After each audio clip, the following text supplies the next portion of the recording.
Oh no, we're stopped at this stoplight for yet another ridiculous obstacle. Wanda must really not want me to come home. Uh, oh, wait a tick. Can't I fly? What the fuck am I doing here?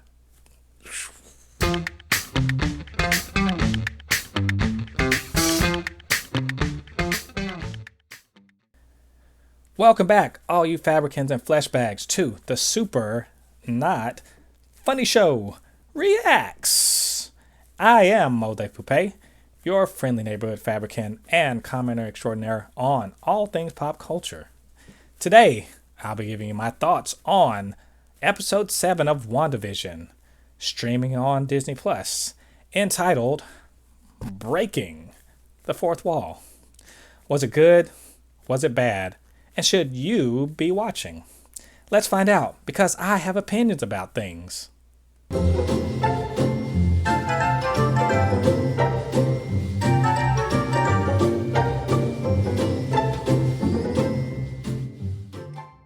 Damn. It just got really real in Westview. And not just because this episode was inspired by the personal interview style of Modern Family or The Office. I mean, we get some questions answered, like what Hayward was doing with Vision's body. Is Pietro really Pietro? What happens to someone who goes through the hex multiple times? And most importantly, what sort of job does Darcy have with the circus? I kid, of course, but that was a good revelation, though. Either way, the title, Breaking the Fourth Wall, well, it carries many meanings for the events of this episode.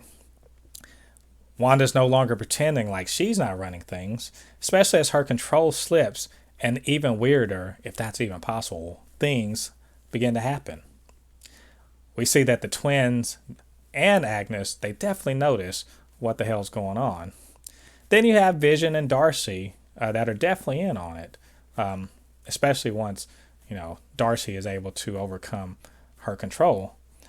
And with all the comical obstacles and delays and everything that keeps him from coming to confront Wanda, it becomes pretty obvious. The breaking of the fourth wall is noticing that we're just not in a TV show anymore.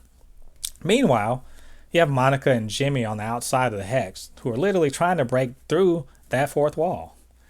And of course, among other things, Monica gets an upgrade.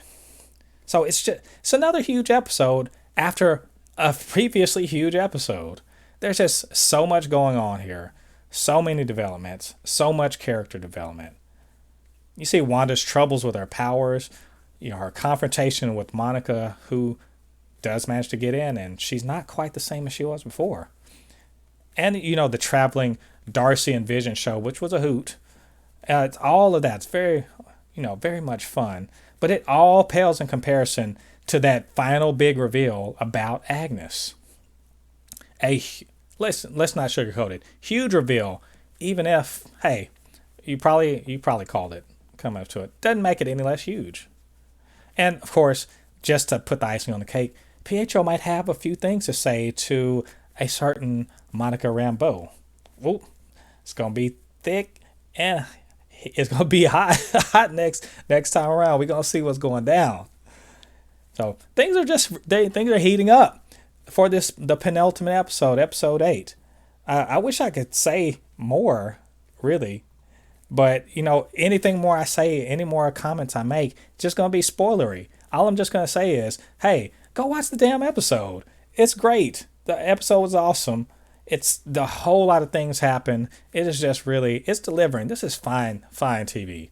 Excellent TV. And it's must-see TV. You got to get on it.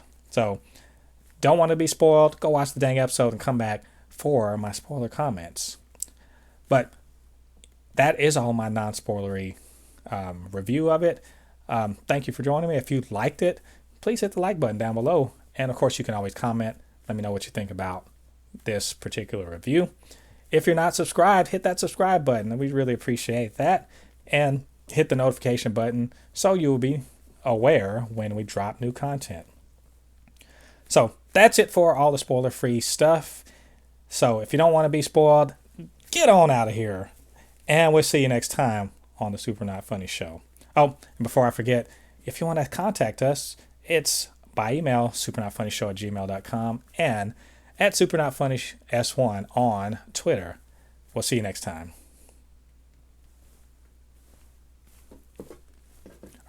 I think they're gone now. I think we're alone now. That's weird.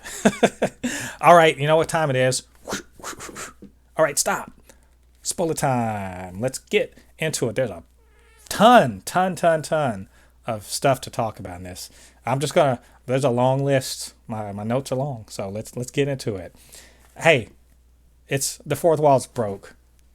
Wanda acknowledging, I straight up run this world. And it was really great, the Modern Family whole thing, because it literally is a fourth wall breaking device that's in the show. So why not do it that way? I suspect, they haven't explained it, but I suspect that all the time and error glitches, all the problems with Wanda's powers, I think that's a direct result of the fact that she has extended the size of the hex. And this sort of ties into what Agnes, aka Agatha, has been up to. But we'll get to that later. But, notice it outright, before you saw in the previous credits, all sorts of people got credit except Wanda. But this one, created by Wanda Maximoff. So we're not even pretending anymore. Did you guys notice? That weird ass bit with the captions? I kid you not. I'm sure I'm not the only one. Sitting there watching, because Jen and I, we watched the show with the captions on just to make sure we were not missing anything that's being said. And there was captions, and I'm watching the show and I'm like, I had to rewind it. Who is talking? There's no talking. She's eating cereal.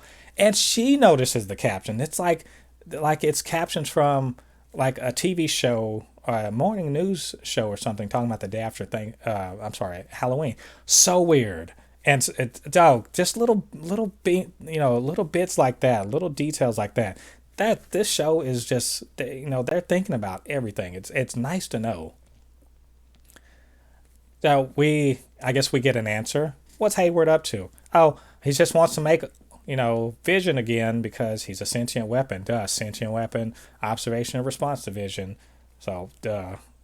It's the least surprising thing.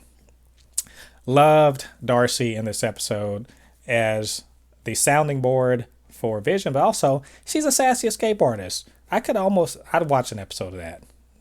Darcy, the sassy escape artist for the carnival.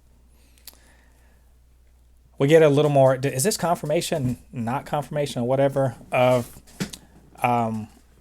Pietro? Is he real? Is he really real? Is he just some rando that was put up to the task of pretending to be Pietro? But Wanda knows, and basically looks like Agatha created him, maybe, or gave him power. I'm guessing, is he the Rabbit? Is he really not an X-Man? But we know Vision knows he's an imposter. So, hey, does that clear it up? Who knows? I like a part of this, like some of the theme, the underlying thing of the entire show, but this one in particular, is Wanda having to admit that she has no control and she doesn't know what to do. And that maybe is a step towards healing. Maybe not. Maybe who knows? Maybe she'll wallow in her grief. There's a lot about Agnes. I'll come back to that later. But let's just say I did buy the kid once was hilarious. And also, now that we know more about her, maybe a lot more sinister than it's suggested. I did enjoy Monica having some recourse, that she more or less, she's got friends in SWORD that are loyal to her mom and to her. It's pretty great. So SWORD is not some monolithic, sort of organization like maybe they were portrayed as. I loved, again, Darcy and Vision on a road trip. It was really ridiculous. The first thing I thought was, why the fuck are you getting in a car? Fly. The previous episode, you Superman that shit. Why wouldn't you do it now? Go fly. It's okay. You can do it. You can even carry Darcy with you, even though you're kind of a dick and left her in the middle of the roadway. I enjoyed that antidepressant commercial. Some online speculation is sort of, been that, hey, maybe they're referring to the nexus of all realities. I'm not sure. It could make sense. This is supposedly going into the multiverse of madness, so could be. Who knows? But the Nexus is down in Florida. Why would the Nexus be in the middle of New Jersey? Unless they're going to transfer it to the Barrens or whatever they call it in New Jersey. I found it interesting that Wanda literally doesn't want anyone in or anyone going out. So the hex now blocks all the signals so they can't watch what's going on inside. And then we later see that, Monica literally has to force herself in. And of course, in so doing, you, again, saw it coming from a mile away when they said, oh, if he goes in another time, you might not know what happens. Obviously, she's going to get some fucking superpowers. It's rad anyway. I liked it. Can't wait to see what those powers are all about. I suspect we're going to see that at the start of the next episode because Pietro looked like he was ready to fight. Speaking of the fight, we know what's going on. You know what? Let's just talk about Agatha. But some other, we saw, of course, before we talk about Agatha, Vision's got his life story. They're cleaning up. I feel like they're checking off some boxes here. So Vision knows what's up. He gets his life story in Cliff's Notes version. Monica got her powers, all that stuff. And then the twins disappear. Surprise. I wonder what's happening with them. But come on. Let's get to Agnes, aka Agatha Harkness, as we now know. How she stopped the fight between Monica and Wanda. And I like that Monica was like, I'm not scared of you. I want to help you. I'm not scared of you. Do whatever you want. I have no grief. And she just almost made that breakthrough before Agnes got in there. And so we see the dread, the real dread. It felt like I was watching, one of those supernatural horror movies for a minute as she walked down into the basement, into the little lair of Agatha Harkness. And we see some real magic. There's like this, the little magic book and all the little symbols and shit like that. And we see Agnes has on her brooch, and it's so obvious. She's like, you're not the only witch. Well, no shit. Everyone's been saying that everyone in the know has been saying that. Not a surprise. Still fucking awesome. Not only that, the Agatha all along. Who came up with that? That was awesome. Though what a great little montage, everything. Oh, Catherine Hahn is just on fire playing Agatha Harkness. She is on fire in this. She is she's not unsung. Everyone's singing her praises, and they should. She's been awesome, and I loved everything she did in this episode, especially Agatha all along. It sounded like a riff on the theme from the show The Monsters, and she caps it off with that "I killed Sparky too." So good, and that fucking witch laugh. So good. I loved it. So the questions, of course, that arise: is she the ultimate villain? You know what? She's been revealed 2 episodes ago. I don't know if that's the case. Somebody else maybe. Did she cause the hex, or is she just taking advantage of it? I suspect she's taking advantage of it. I also suspect that maybe the Yo Magic shark may represent Agatha and what she's doing, or somebody else that Agatha is working for. And another question: can her magic beat Wanda's? It's clear Wanda is dumb powerful. But I think it's also clear that since Agatha is out of her control and she's just there as a free agent, her skill exceeds Wanda's. Who wins that fight? I also like the implications of the whole Agatha all along. It makes me think Agatha, not Wanda, has been the director this whole time. I've been thinking about this whole show in terms of who's directing the episodes, and I've been thinking it's been Wanda, especially the way that Agnes, aka Agatha, talked about redoing a scene in the 80s episode. But I suspect that it's actually been Agatha this whole time. And what gave it away really is that part on the Modern Family one where Wanda was like, "You're not supposed to be talking," and she didn't look like she saw anybody. And it was Agnes sitting behind the camera, kind of winking her eyes at us as we saw it. So good. It's just so many layers to this. It's a fucking meta ass show. Such a meta show, and I'm enjoying the shit out of it.